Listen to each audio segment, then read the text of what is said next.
16 while crawling on the floor. Tana Monteiro. And are you at a charter school? Yes. Which one? Richmond College Prep.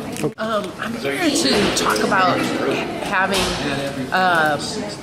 making sure that charter schools, public charter schools are able to occupy buildings in Richmond if they need to, that they can have that space, and that there's not going to be a moratorium and they'll, saying no to any more charter schools or any expansion, or being able to have that space to have a good school in the city of Richmond. How many high schools do you think there should be in Richmond? Do you think there should be 5 or 10 more high schools in Richmond?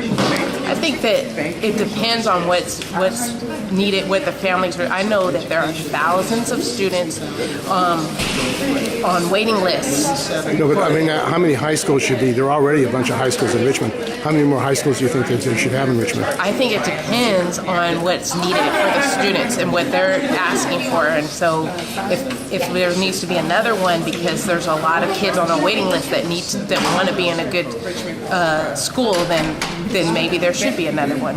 But I don't know how many. I just feel like it depends on what the need is for the students that are, and families that are asking for that. And you say that charter schools are good and the public schools are not that good. Is that what you're saying?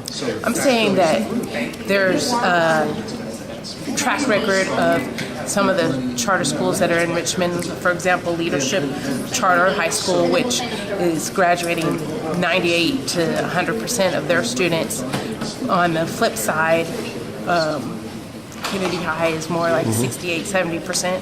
Of course, I don't know the exact numbers right at this moment, but I'm saying that's what the kind of school that I want all of the Richmond kids to have opportunity to be a part of. A school that they're going to be able to graduate from high school and have everything they need to go to college.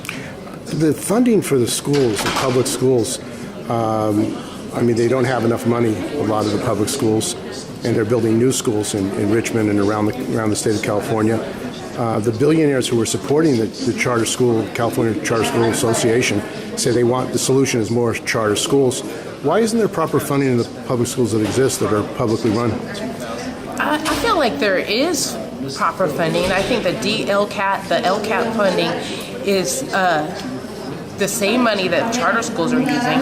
I feel like the charter schools, many of them have that autonomy that we've been talking about, and it can use the money in a way that's going to really support children and teachers and where the money really needs to go.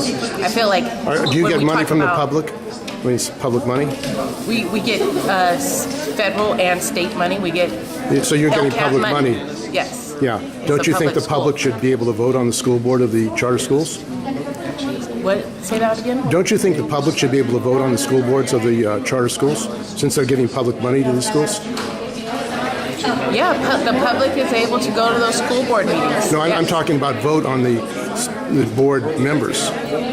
So they're not privately picked, but the school board, the publicly elected school boards. Well, I think that is different in every charter public school, and I'm not quite sure how each charter public school works as far as that's concerned. Well, who's on your board? Are you at a charter school now? For example, I feel like our West County board has 5 members, and I don't think that really represents the full West Contra Costa district, which is hundreds of schools. I just feel like that system is just not working, and it hasn't worked for a long time, and that's what we're seeing here.